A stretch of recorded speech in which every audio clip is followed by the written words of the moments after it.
We're just normal men. What do you mean, normal men? We're just innocent men. Welcome to the RedAss Podcast, your home for Aggie sports, barbecue, music, and much more.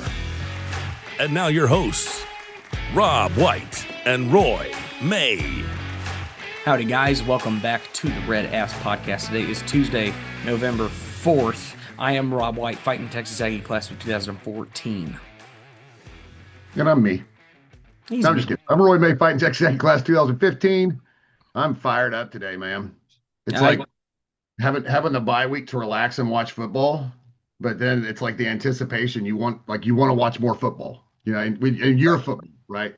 And you also have to get Fubo and Sling in order to do it, but we won't even. I don't think we're going to address that. Right? I feel like this bad mouse. About to say this particular subject has been covered left, right, and center, and just watching two large greedy corporations trying to claim victimhood is just always funny to me. So yeah, but, bad mouse. Yeah. Bad. Google, Disney, y'all figure it out. I don't care. I will say that I did get Fubo, which is Sling. I guess it's the same, or Sling is.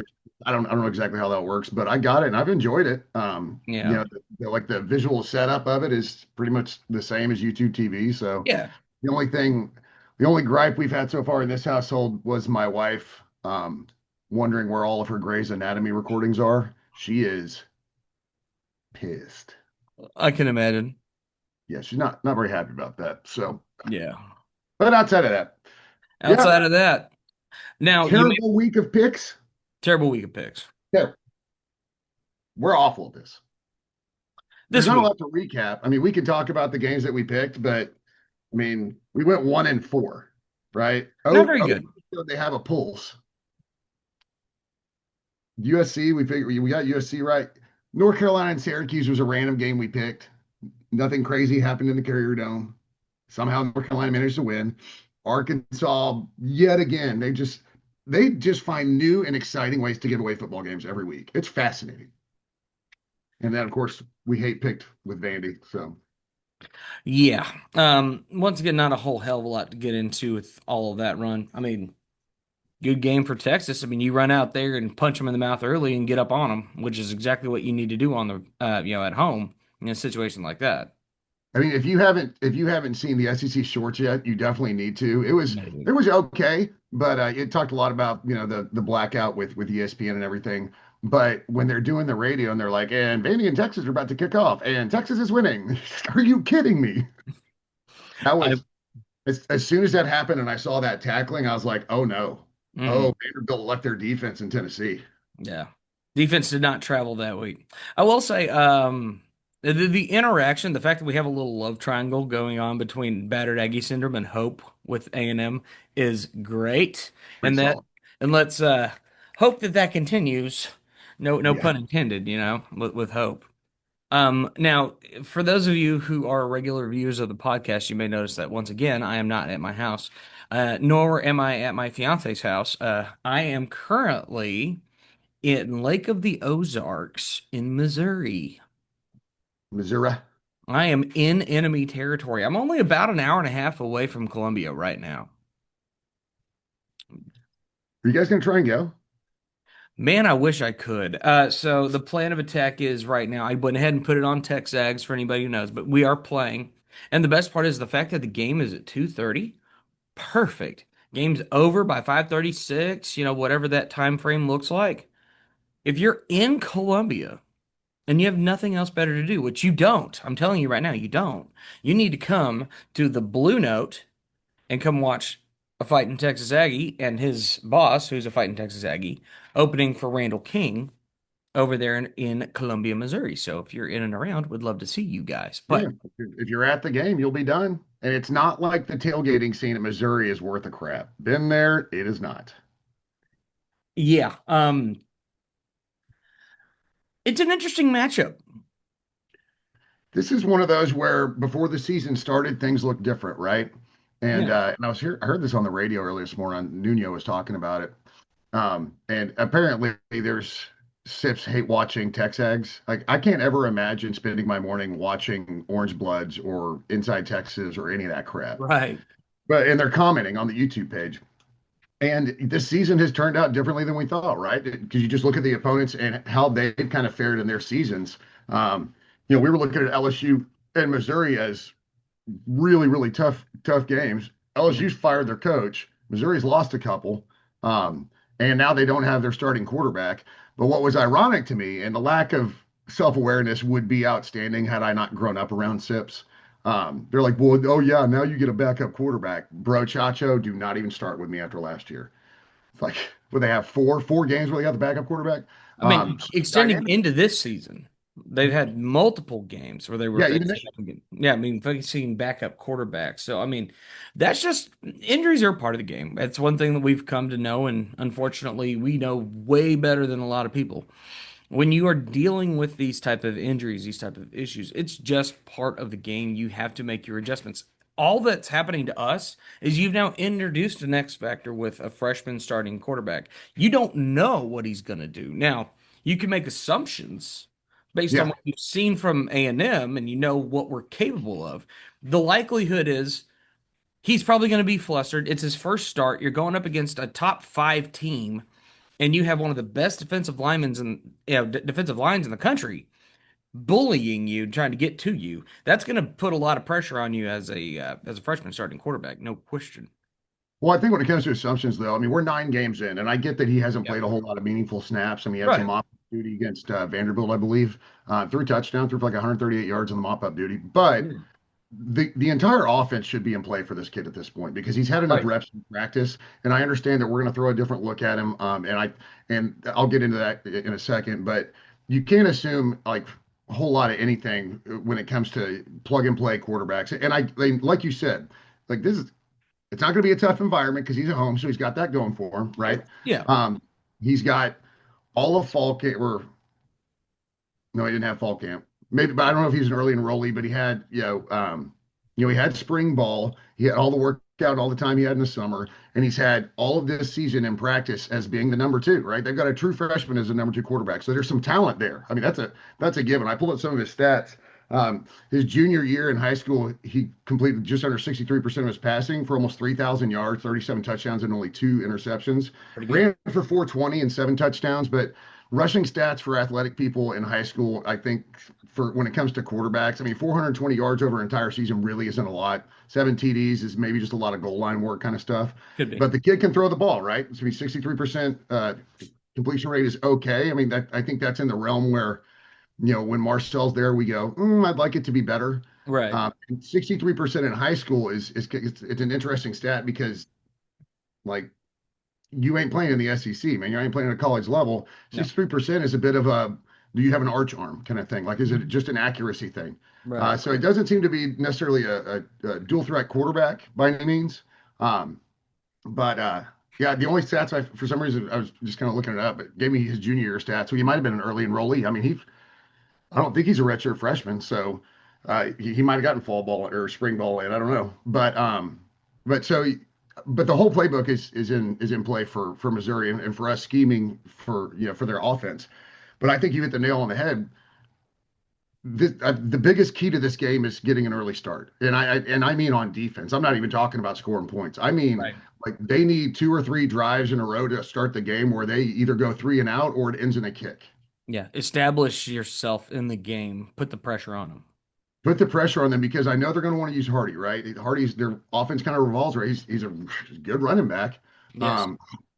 But if you look at his stats, I mean, they don't like blow you off the paper per se. If you look at his conference stats, they're not that great. Losing Pribula that's tough, man. It's just a tough blow for a Missouri team that I think we can all agree is pretty good.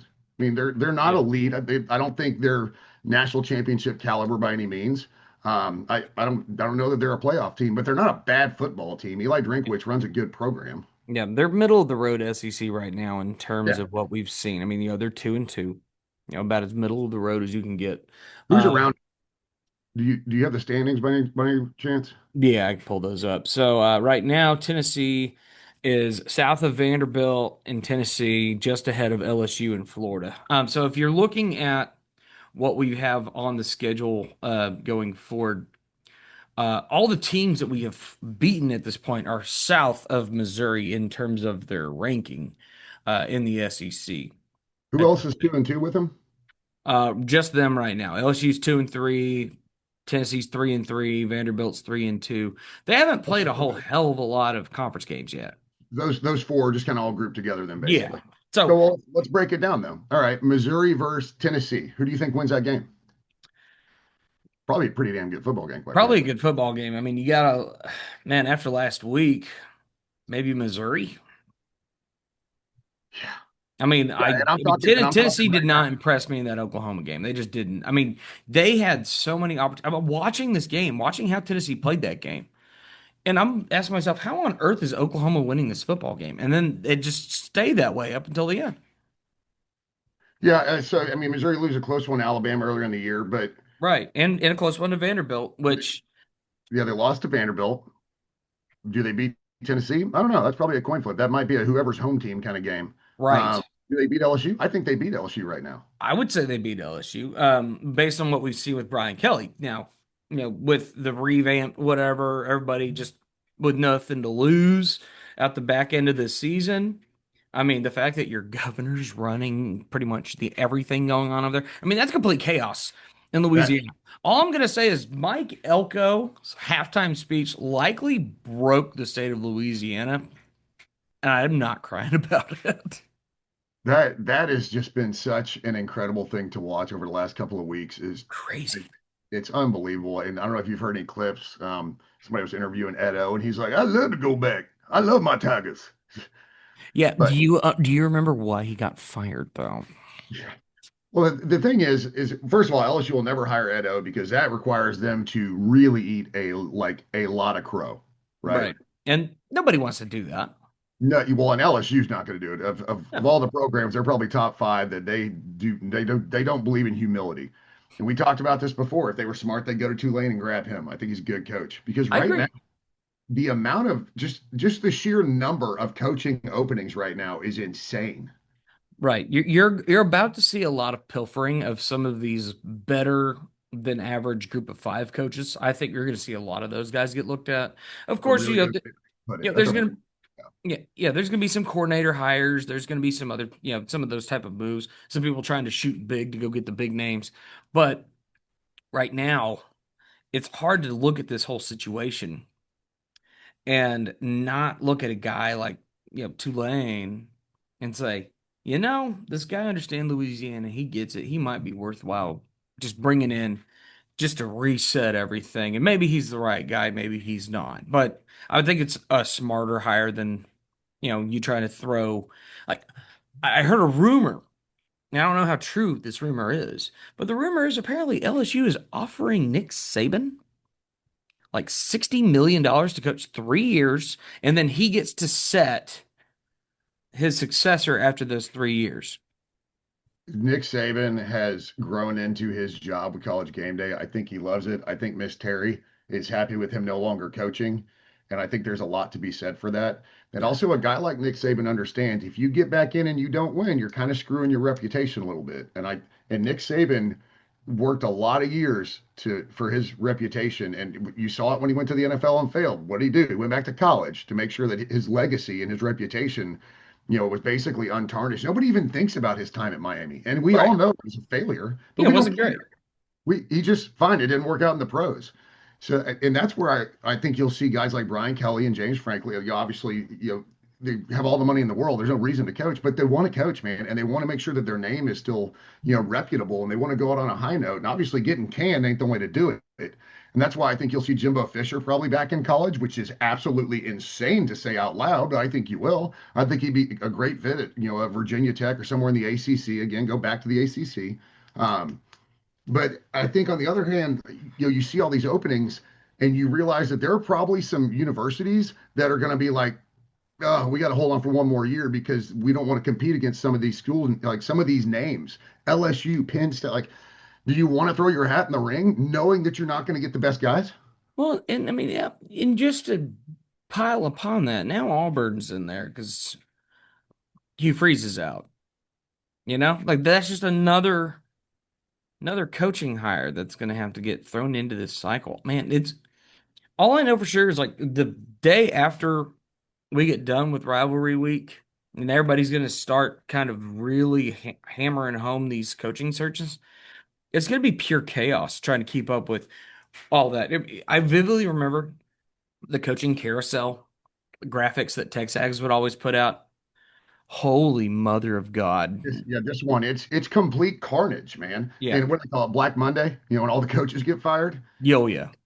Because we're nowhere near done with how many firings are going to occur. We're nowhere near done. No. God, I would not. I mean, for the pay aspect, I totally understand somebody wanting to be a college football coach. Um, but man, just the amount of moving parts these days and the expectations set and the precedent now set with all of these firings that you're seeing, I'm hoping it comes more back to balance. People start recognizing that, guess what? You're not going to make the playoff every year. You're going to lose some games. You're going to be on the outside looking in, but you have to have the opportunity to take advantage of the NIL, go get the guys that you need, and make that run the next year if you need to. Not sit here and just, oh, well, this guy went from being a playoff caliber Final Four team, missed out on the playoff by 3 points, to him getting fired the next year. That is insanity to me. Well, I think, and part of it, when you talk about expectations, something that's really gone into this, and you kind of hit on it. It's the timelines within the expectations, and this sport, and again, for the umpteenth time, not against players getting paid. All right, No. but once you had NIL, and once you saw schools utilize the portal, well, really not NIL, the portals. Excuse me. So once you had the portal and this whole, you had to sit out a year and all this other crap, all these rules went away, and you saw coaches be successful with bringing in players, kind of like a free agent market, and then succeed that very next year, the entire mindset and expectation for your coach and your program has completely changed. You're like, why don't you just go get good players? Why don't you just go get good players? Hey, just spend some money. And every fan on the planet is great at spending somebody else's money, right? Oh, yeah. Where's our NIL donors? Why aren't they ponying up? And you're like, take a look in the mirror, homie. But it's just everything has changed, and the expectations are unrealistic. Well, I won't say they're unrealistic in a handful of programs, Sure. right? It's if you're Alabama, if you're LSU, if you're Ohio State, I mean, you can throw Penn State in there, I guess. Texas, A&M, Michigan. Michigan, the big hitters in NIL and successful programs as of late. And I know we're throwing us in there. I'm not saying we've had a lot of success, but we're big hitters in the NIL world. Right. Like we have the money. That's just all there is to it. I get the expectations being there, but even then, at that different tier of expectations, they're still a bit unrealistic from time to time. I mean, I think the LSU situation with Brian Kelly is weird to me just because of the timing of it. I mean, what do you gain by firing him now as opposed to firing him at the end of the year? I mean, what do you gain, literally? I don't see any advantage to it. And you look like a program, and them and Penn State have now put themselves in a category where they're like, you're not getting the job done. I'm just going to can you right now. And at some point, if they do that again, how many coaches are going to want to go work for that athletic department and that if that AD is still there, what coach is going to go, well, I mean, if I don't do it in 2.5 years, they're going to can me? I mean, great payout, I guess. But Sure. Especially if LSU thinks they can set a precedent with this contract that's incentive based, which is laughable at best. Because I mean, why? I mean, why? Why would you take that contract if you can just take a contract at Penn State that's guaranteed? Exactly. And that's where you're going to see a lot of disparity is going to be the various different type of contracts. What type of coaches are, I mean, what are they going to want to do? I mean, I'm about to say, it's just chaos, man. It's money driven. It's money. And that is what it is. We could have a whole podcast where we just sit around and complain about how money's ruined the sport and blah, blah, blah. Which we could definitely look at after championship weekend. Yeah. After all this goes down. But anybody that's still having these arguments, like money's ruined the sport, like, I think at some point you just have to go, okay, well, this is what it is, and we have to embrace it. So if money is if this is what this sport is, and we want to be successful, then we're just going to have to suck it up. And you can hate it all you want to, but that doesn't change the fact that you have to be a part of it. Very true. I mean, I guess you don't. You can be Dabo. you could be Dabo and sitting here and wondering what's going to happen to your reputation when it's all said and done. See, where you look at obviously what Saban did. Saban, give Nick Saban a lot of credit. He saw the writing on the wall. and got out when he needed to get out. Because the reality is, does Nick Saban do well in this modern NIL era? No, and it's true. And that doesn't by any means change the reputation of what Nick Saban is. Then the No, dynasty, unbelievable, right? absolutely not. But his model of having five-star recruits playing on special teams and waiting their turn is no longer a thing in today's world because that five-star at Alabama, he may not start in 30 other programs in the country, but he'd be the star at one school that'll give him $1 million a year. And the kid's like, well, if I can go be a star, get all the snaps I want, get paid, and get highlighted, put up enough stats to where the NFL looks at me, why would I sit here in Tuscaloosa and be a tackling dummy for 2 years? So it's that kind of thing. The players and the championship teams moving forward will be the ones who have NIL banks and understand how to properly utilize the portal. Because if you look at the transition, so remember Jimbo, all he did was count stars in that class, right? He wanted to set a record for recruiting class. You know what he didn't do? Fill the necessary spots, right? Right. And so, but you take that, now you move it over into the NIL world. Well, you can go pay a kid 2 million, like go pay, 3 kids 2 million all at the same position, and it's not going to do you any good. We saw what Elko did. He didn't just go out and blow NIL money. He identified people specifically in positions that he knew had, that he knew were weaknesses on both sides of the ball. He went out and recruited them because remember, this is still recruiting. I mean, Right. money's part of the pitch, but everybody that's a player's got money. So you're talking everybody kind of knows market value. These agents are smart. They're not going to ask for too much. They're not going to ask for too little. Programs have figured it out. They understand market value of these players. And he went out and identified the needs of the program, and that's how he utilized the NIL money. And so that's where I think you're going to see the teams that are successful moving forward until any sort of rules change are going to be the ones that have the coaches that are more worried about success than they are fame. Because Right. with success comes fame, but having the highest NIL budget in the land and landing the biggest player, but if you blow all your NIL money on that player and you don't identify other needs, just high school recruiting isn't going to do it anymore. But there's a lot of buts in this. Sorry, I'm going off. Sorry. But you still got to recruit high school. But I also think that high school recruiting has altered a bit, right? Since Right. there's NIL money to offer to these kids, but you're also able to identify positions of need with players that have experience in Division I football, maybe Division II, but Division I football. And these kids are going to have to expect maybe now to their freshman year, they are going to be a bit of a tackling dummy. You can play on special teams, but don't expect to play a lot because when we need like somebody to step up, bro, you're 18 years old, and I can get a 20-year-old from Mississippi State right now that's played in conference for a year. Yeah. So I So think I think million what moving parts. yeah, I'm about to say I think what you'll end up seeing is maybe there's like a limit on the number of players you can bring in per cycle. And maybe that's like one part of it. Like you still have to have a certain number of recruited spots that you have to have. And I don't know if it goes that direction, but I think you're going to have to see some form of balance to this. Like Just to the homegrown thing in the Premier League kind of thing. right. I mean, you're going to end up seeing, kind of a leveling of the playing field as time goes. But right now, we are in the Wild West while this whole thing is trying to get itself shaken out. So, Oh, 1,000%. And that's yeah, why, on the back end of this, when players leave, you got to start realizing these are business decisions, man. And not everybody makes the right business decision. I'm not going to knock on any individual players. We don't do that on this podcast. no, Some make good decisions, some make bad decisions. Some chase the money, and they probably could have stayed. And some chase the opportunity. And I think the opportunity for meaningful snaps means more than the money.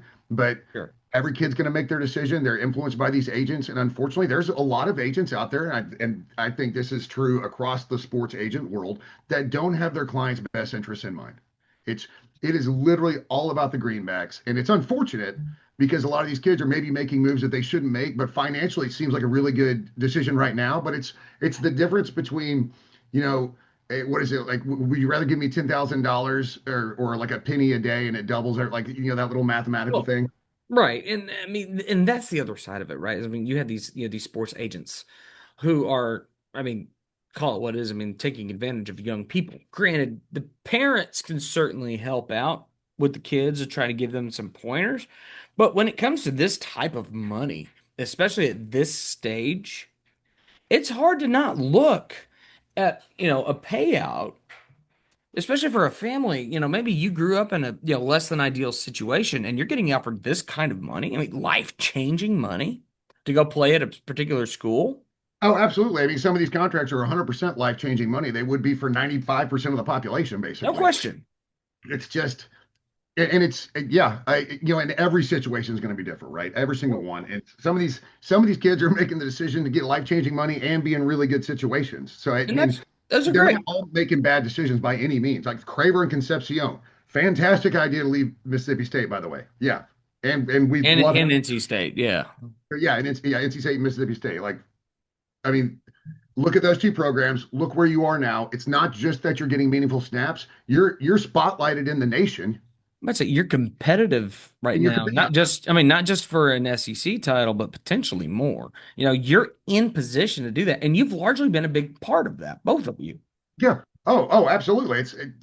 Elko talks about it all the time. The thing we were missing. Everybody talks about this because we know it because we've seen it with our own eyes. We're missing explosive players, and that's something that we have in droves now. It's not just talent, but it's explosiveness as well. So again, I don't even know where we started this. So we LSU, started this talking about Missouri. Missouri and A&M. Like I said, this is one of these. This is one of those trains of thought that just went well off the rails into Never Never Land. So we're here now. But all good points. All great points. Absolutely great points. Now, with A&M getting ready to take on Missouri, what is the particular matchup that you are very interested in? I guess in addition to that, what at this stage would you say is going to be A&M's biggest pain point coming into this game? Um, so the biggest matchup, I'm kind of thinking about it. Like I'm kind of torn. Because the low-hanging fruit is our defensive line versus our offensive line, right? With the freshman Sure. quarterback. Like that's the low-hanging fruit. You know what I want to go with? I want to go with linebackers slash corners because I think, and this is what you do with a new quarterback, right? Get the ball out of his hands quickly. Yes. Tackling in the flats and tackling the swing passes and the screen passes. So I'm going to go with that as like the key matchup this week is linebackers and corners and safeties when they come up is making the tackle in open space in the flats. I think that's probably the most important thing we need to worry about this week. Um, Offensively, I don't have any worries. Their defense is good. It is. I mean, it ranks well in the SEC, but our offense has shown that there's not a lot of concern there. I guess maybe penalties, but that's on both sides of the ball, Yeah. and we've been better about that. Speaking of penalties, you see that Arkansas line? 18 penalties for 183 yards. I thought we had it bad. That was ridiculous. Woof. Um, Woof. that'll be my biggest matchup on either side of the ball, quite frankly. I know we want to say defensive line because if we can get home and get them rattled, you make life easy with a freshman quarterback. But Right. I'm going to go with tackling in the flats, whether that's corners or linebackers. Mm. Now, Um, oh yeah, yeah, go with yours. I got to think about pain. I'm about to say my pain point's going to be just that early start on the road. I know it's not at 11, but like just when you're on the road, getting that early start in the game, right? I think that's going to be big for me. Is setting some good momentum right out the gate. You're coming off of a bye week, so are they. But you're coming off of a bye. You need to avoid sluggishness. You need to avoid, like, complacency from previous weeks, which, granted, if there's anything I learned from watching this last Pulse, I don't think that's going to be a problem. I mean, No. the fact that Elko came out and said, congratulations, you've won 8 games. We've done some things we haven't done in a very, very long time. You still haven't won shit. I'm like, that's amazing. And that's a great mindset. And seeing around the room that was the general vibe. Like, these are business trips. Yes, it's important that you went on the road and just slapped around LSU in their home building. I mean, that was cathartic in every sense of the word. How do you follow that up? You get through this bye week, you go out and do your job. You find a way to win by at least a couple scores on the road just to get yourself some good feeling, momentum. You maybe take the crowd out of it pretty early. Those are the type of things I want to see out of this team in this game. Just go out there and punch them in the mouth. Well, and I think you bring up a good point with it being like that LSU win was like cathartic. But you know what? The players felt the same way.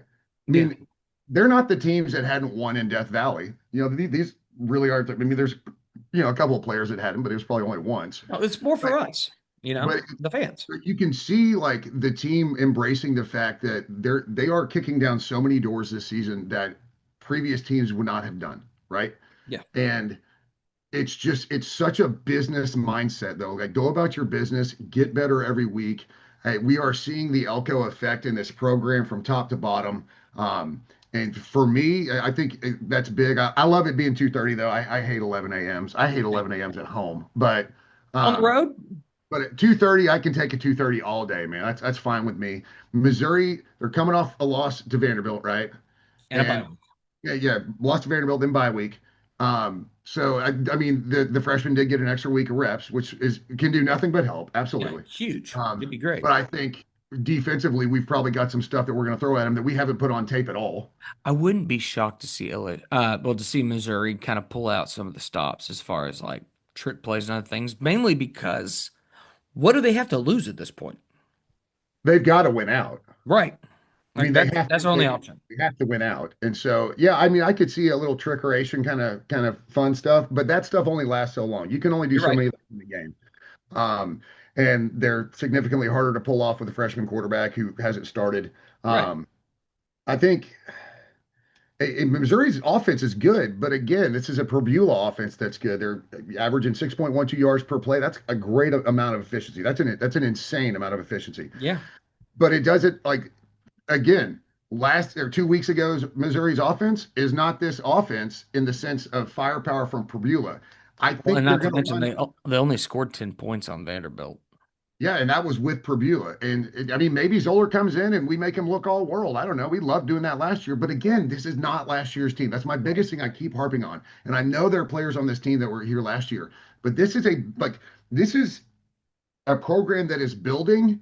And no matter how this season ends, we'll continue to build season by season. And I think that's where, and we go back to the NIL stuff and how just the whole landscape has changed.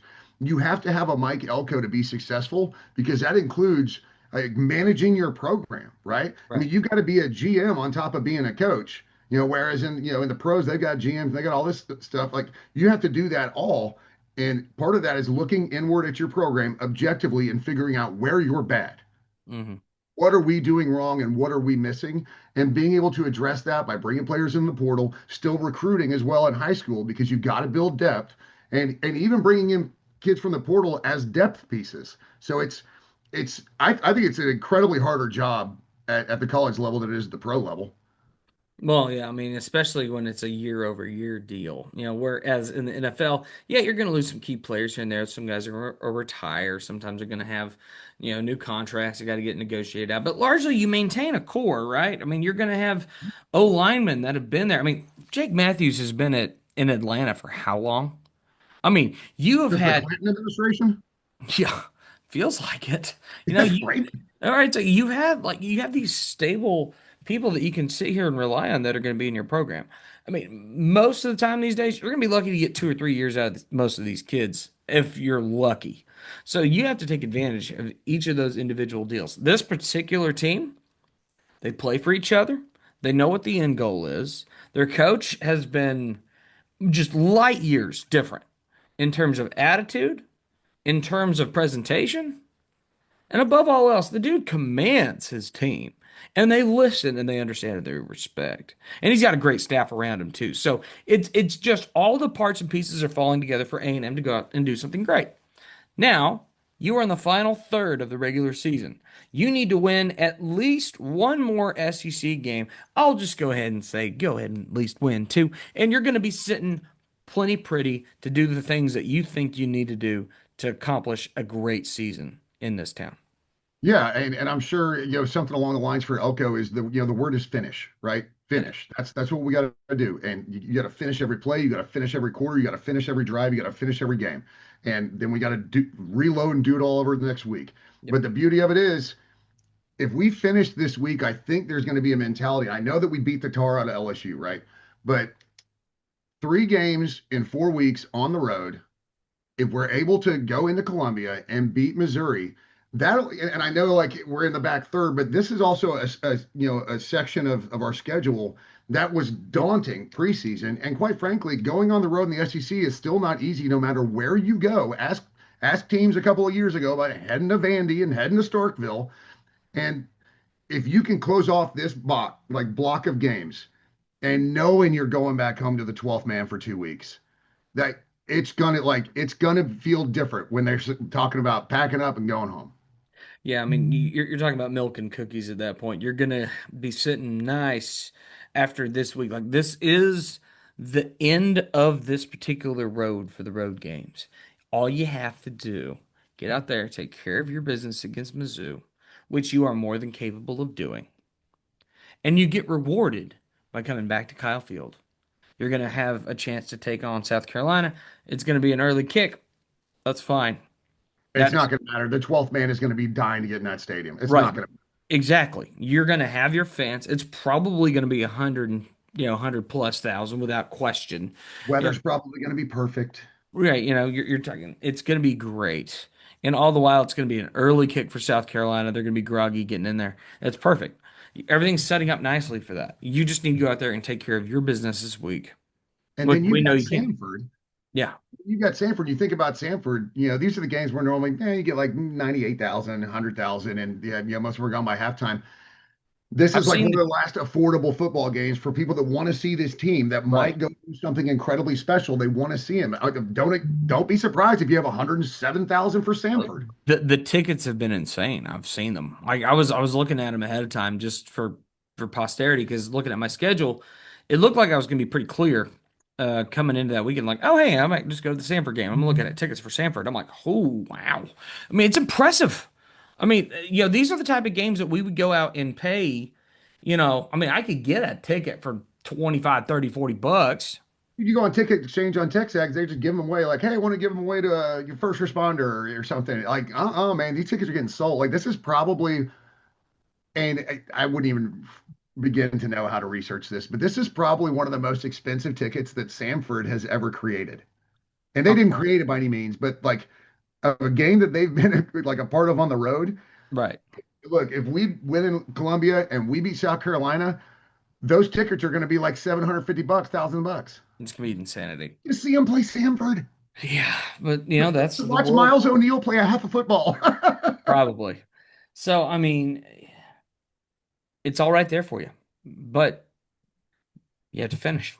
And this Yeah, like this Missouri team is not going to be a slouch. They're going to be fighting for every, tooth and nail. It's not, but it's once again desperation mode. Another team that if they want to see their end goals met as far as making the playoff, they have to win out. yeah. And No, that's assuming everything else works out. it's desperation mode for Yeah. Missouri. They have to win out, and they can't win out without winning this game. So it's like you said, their backs are absolutely against the wall. They just got kind of got dealt a bad hand with their quarterback going down. So it's a tough position for them to be in, but don't expect them to be a rollover team by any means. No. But my question for you is really like, is our offensive ceiling is it being undersold? Like, can we be better on offense? I think we can because we've only seen, as far as offensive production, three quarters of work at most, especially with what we saw with that LSU game, right? I mean, you had a very, very slow second quarter and you still put up 49 points on them. Right? So I like to We think sucked in that, the second quarter. right. Yeah, or yeah, we sucked in the second quarter. We lost the second quarter. Nobody's going to argue that. But A&M, I think their upward trajectory is still pretty darn good because you're going to see. Yes, I understand that. We've got Le'Veon Moss out.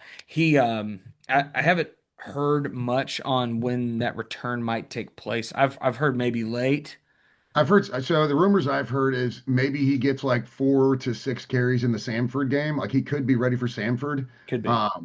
They'd like to hold him out at least till Texas. And Yeah. and I think Billy was saying like, why not just hold him till the playoffs? Like, Maybe. do we need him to beat Texas? Suit him No. up. If you don't need him, don't use him. Let him get some Right. more rest. So But it might be a December football kind of. I think December is really kind of what they're aiming at, if at all possible, because you don't want to rush him back. This guy's had multiple no. injuries. I mean, not the same leg, but still. Well, and see what you get out of the deal, right? Is you get guys like Ruben Owens, and you get guys like, I mean, the entire running back stable, really, they're just Morrow, getting, Daniel Smith, all of them getting meaningful snaps and all yeah, of them contributing. Look, Amari Daniels, people are, and I'm guilty of it. It feels like an afterthought, but then you look up and you rewatch the game, like meaningful wow, snaps, meaningful touches, positive things for the offense. And it's not always just toting the rock, right? And so yeah, these guys are just the kind of experience that Morrow is getting is going to pay tenfold in the coming no, years. No question. And I love the references to like Devon A Chain in terms of like forward speed and all that other fun stuff. And that's Yeah. great and good. Those are good things. But the fact that each of these guys are going to continue to get reps, and then all of a sudden you have a chance to throw Le'Veon Moss back on the pile if he's feeling spunky, and you have this entire running back stable to work with. Holy cow. And all you got to do is look at Marcel Reed, who has still not perfect by any means. Oh, he's got such a higher ceiling than where he's at right now, and That's why offensively we can continue to get better. Like I said, this team is continuing to find themselves in their identity. You Ashton Bethel Roman, another great example. incredible, Wasn't incredible getting addition. touches, just kind of wasn't. I mean, it was the Craver and Concepcion show, which by all means Fair. they earned it, and that's Yeah. fair. But for Bethel Roman to now you've got a third weapon, you know, and when you watch the Pulse and you see these locker room And the videos, tight ends. they're just it's a rotation, and you see Rotation. hell the offensive line rotates. They play 7 offensive linemen a game, It's but wild. and you see this team, you see them in the locker room, and you don't see anybody with their head down because they didn't get to play or they didn't get to play as many snaps as they wanted to. It's like the running back room feels like one running back. The wide receiver room feels like one wide receiver. Like they're playing together, they're playing for each other. They hype each other up when they're doing well. And this is something that you run into in the NIL area. I'm going back and touching on this. Not getting enough touches, not getting as many touches as I thought, and being a little selfish in the sense that I'm like kind of me. I want all the touches, so I'm going to leave and find a place where I can. EJ Smith could have left, man. I mean, He he could have. wasn't getting a ton. I mean, Amari Daniels probably could have rolled if he wanted to, but they stayed. And because they knew what they knew what they had coming back, and they realized that this is an offense that's going to utilize all of them because they do have slightly different skill sets that all apply within this offensive kind of production that Colin Klein's putting on. Oh, Yeah. and by the way, I don't think Colin Klein's going anywhere this year, maybe next year. Well, that's where my brain is. I think he's holding out for Kansas State, but Yeah. yeah, Yeah, but Kansas State's starting to do a little bit better. I don't think he wants to go anywhere other than that. no. Yeah, I mean, right now we know what's in front of us. Everybody knows it. We're excited about it. I'm looking forward to see how this game pans out this week. Obviously we'll get into our picks here in a minute, but things have looked up. Oh, all right. We're not complaining. Life's good. It Just gotta is. go out there and No, win. it is. And I don't care how the teams have turned out on our schedule relative to how they looked at pre. I don't care. Just win. None Just of it win. matters. None of it matters If because you you don't know win, what's it doesn't what's matter. gonna end up happening. A&M. Let's just say let's have a big old hypothetical here. Let's say A&M does exactly what we want them to do. Let's say they win out 12-0, yada yada yada. You go to you go into the SEC championship game. At that point, you're playing for seeding in the top Yeah. four, right? Okay, let's say that pans out. A&M goes on their run and gets it all the way done. You know what we're gonna hear from people? It was a one-time deal. Is Elko really all that good? Aggie's still gonna Aggie. It doesn't matter with these people. It does not matter. They're gonna continue to push the goalposts. Yeah, get back to me when you win 4, or get back to me when you win 6. That's all. I mean, that's all that's gonna happen, right? Well, So that's you just what gotta we go out there and got. win. Like, don't worry about what anybody says. Like, No, they can say anything they want to. It doesn't matter. If you win games, you win games, and if you win hey, the rest of your games, you get a trophy. not a So single person that played on the 2016 Cubs, nor none of their fans, are going to sit here and come back and be like, oh, well, we won that one, but we haven't done jack dilly squat since then. No, you broke a curse then. yeah, Like, we're in the postseason this year. right, shit like that matters to these people. Yeah, well, and it matters to the program, like Yeah. or the ball club or the organization. It Right. matters because you automatically make yourself more attractive. You No do. matter how great it looks right now, the situation and the culture and Coach Elko and everything looks good and it's attractive. You win a championship, man, that perception goes firing through the roof, and that's when you get to like start being a little bit more hand picking out of the portal. Right. Your high school recruiting is gonna improve. No matter how good it is, it'll be better. Right. So it's winning a national championship is a program changing event for anybody outside of Ohio State, Michigan, Texas, Alabama. Yeah. That's kinda- Look at Clemson, right? Before, and hell, even look at Georgia. Georgia's previous championships championship before all this was like 1980, right? And then you had what was it? I think it was 82 was Clemson, right? You see two programs that largely throughout the 90s and the 2000s and even a good portion of the early 2010s competitive, sure, but they weren't winning national titles. They were kind of afterthoughts, Couldn't get over the hump. right? And That's then why all they of a fired sudden, Mark Richt. That dude won 10 games a year, literally every year, and they fired him because they wanted more. That's what right? LSU just said. LSU just said, I don't care what you've done, you're not getting it done. That's what Penn State said. James Franklin, you can't win the big Right. one, and you've had Drew Allar at quarterback for the better part of 2 decades, and you still Right. haven't figured it out. So, it's one of those things where it's going to end up working out one way or the other. If you win championships, it changes the entire game for who your school is in the eyes of everybody else. A&M wins a national title this decade, 20 years on from the last time Texas won one. That's a big difference. There's not a single high school recruit who has seen Texas win a national title in football. A&M winning a national title this year, that's all they know. They can go back and look at the Vince Young highlights all they want. Yeah, it's Doesn't just matter. yeah. But Yeah, that's all that's. right, we're getting ahead of ourselves though. Let's move on. Let's get into our picks. Yeah. All right. I don't want to. Yeah, last week sucked. We both went 1-4. That's all I'm gonna Trash. say. So now you are 30-22 on the season. I am 2 games back at 28-24. All right. Another kind of crappy slate of games, quite frankly. I had to actually get out of the top. There's only 2 ranked matchups this week, ours and BYU Tech Mm, game in Lubbock. Please bring your tortillas. Defy, bring your defy. tortillas. So we'll go ahead and pick that one first. So it's number 8 BYU's on the road at number 9 Texas Tech. This is a 9.5 point spread for Texas Tech. That seems really high to me. I would say We're that. not picking spread though, so No, don't get me wrong. I like what BYU has done. They have proven me wrong time and time again.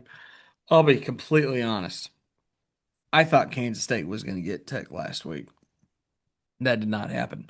Tech fought hard. Kansas State was in that game.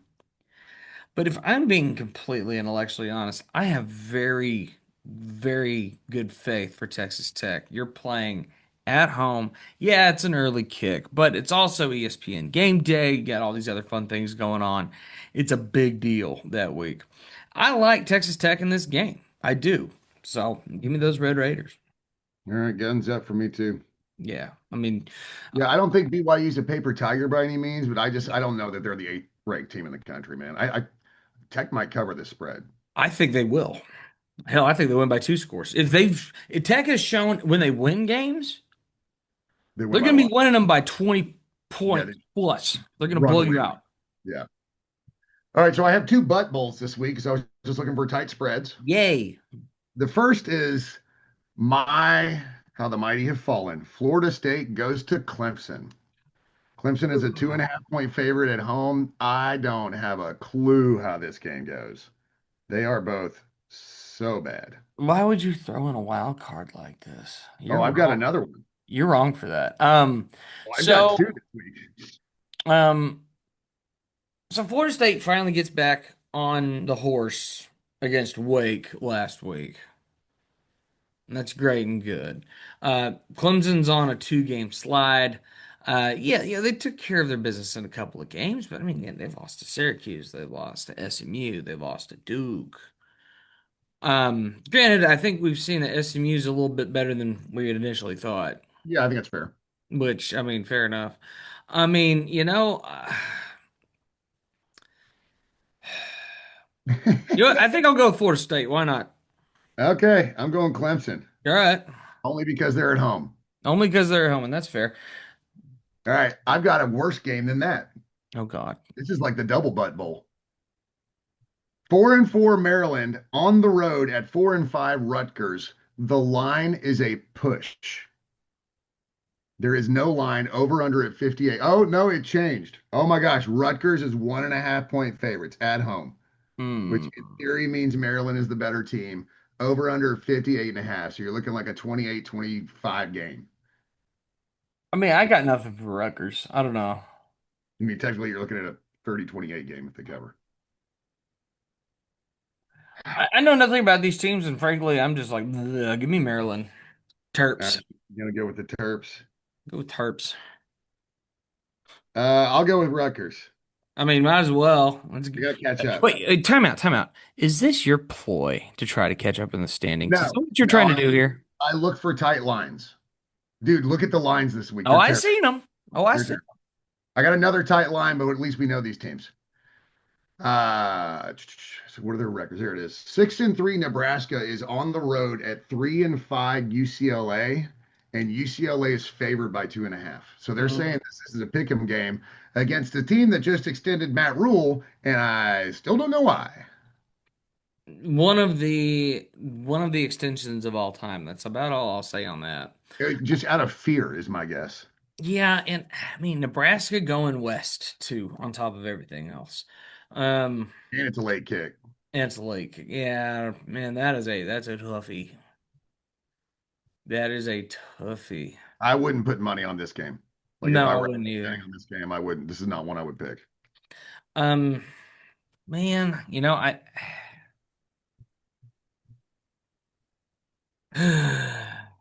You want me to go first? It doesn't seem like go I'm ahead, please. okay. I'm taking the Bruins. I'm taking the Bruins because I think this extension backfires on Nebraska and it starts on Saturday. I think you're right. See, that's where my brain was going. I'll go ahead and give you that. Just because, yeah, but I think you're right. Anytime you see those big plays, it's like, phew, Six doesn't and matter three now. extension, Yeah. or whatever he was at the time. You taking UCLA then? Yeah. All right. Bruins. All right. Well, we talked plenty about this game. The number 3 Fighting Texas Ags go on the road to number 19 Missouri and Columbia. Ags are 6.5-point favorites on the road. I'll just tell you right now, I love the Ags to cover. Yeah. I'm with you there. So you might as well put down A&M to win the game. I think A&M wins the game based on, at this point, I think depth, coaching, and the fact that I don't think the road environment's going to hurt us all that bad. I think A&M knows who they are at this point. They know what's in front of them. Missouri's in desperation mode, which means they're going to push. And pushing, especially with a freshman quarterback, can lead to mistakes. That's my thing. Find a way to maybe score some turnovers. That's one thing we didn't do in that LSU game was get turnovers. Let's force turnovers. Let's create a little chaos on the backfield. Force a bad throw here and there. Let's get after it. And of the places they've played, yeah, even though Missouri has expanded, it is probably one of the least, if not the least, intimidating environments in the country. Right. I mean, at least State's got cowbells, so it's not going to be phased by the environment. So yeah, I've looked at the Ags roll to the tune of something like 28-10, something like that. It's time to complete the trifecta of the Tiger Hunt. Yeah, right.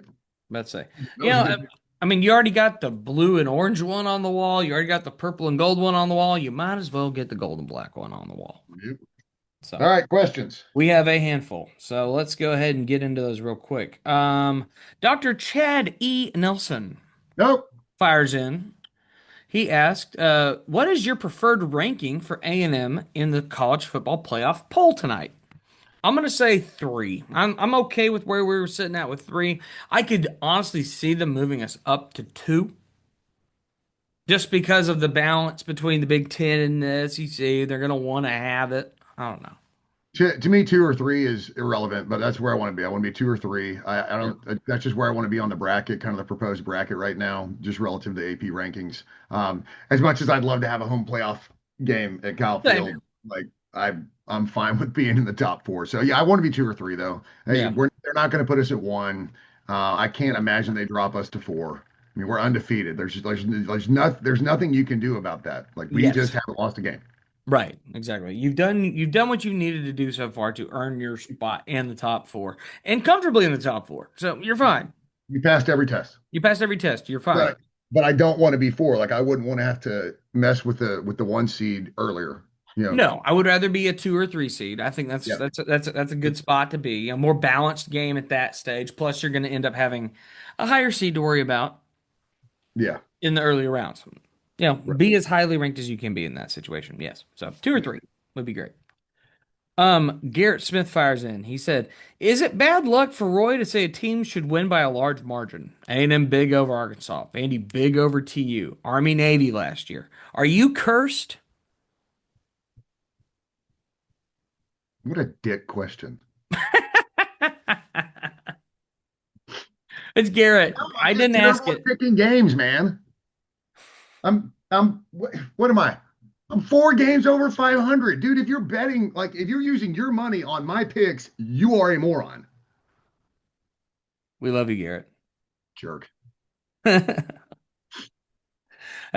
sometimes you got to give him some hell. Okay. Jonna asks, I would like to know your thoughts on the coaching carousel. Who's headed where? I'm seeing some wild takes. Give me your wildest coaching carousel take.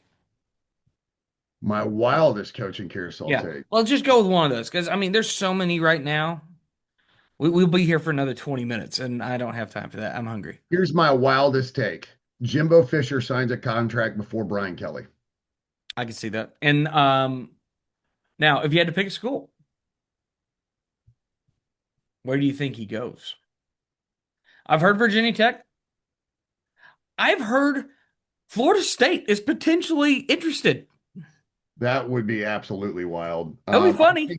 I think his best fit is Virginia Tech. I agree. I'll give you one more wild take. I think it's where's James Franklin right now? I think he takes a year off. He very well might take. Honestly, that would be great. How funny would it be if he's just said, "You know what? I'm gonna wait a year, I'll go be a big noon kickoff analyst. yeah, for a year, just chill out." Thanks for the money. Yeah, that's what I would do. Just take a year off, take a breathe your head. I'm okay with that. Yeah, take a breather slash, if the right job isn't there for you, don't take a job just for the sake of coaching. Mm-hmm. Okay, I like this one a lot. Okay, so this is from Jive Coach G, and Oh it boy. is in reference to our opponents at this stage of the game.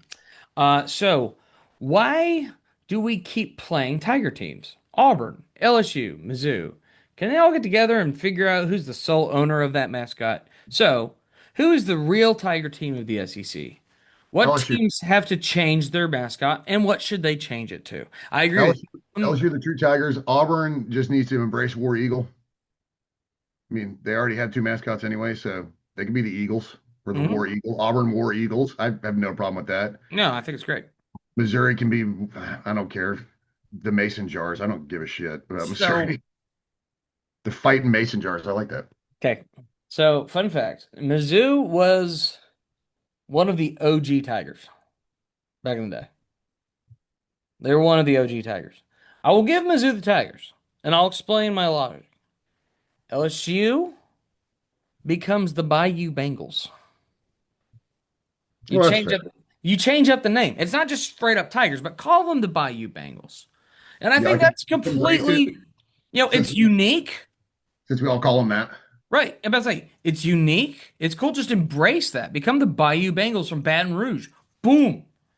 Easy peasy. Slap it on a t-shirt. Secondly, it's got to be War Eagle for Auburn. That's the easiest change you could possibly make. You got 2 mascots in terms of animals.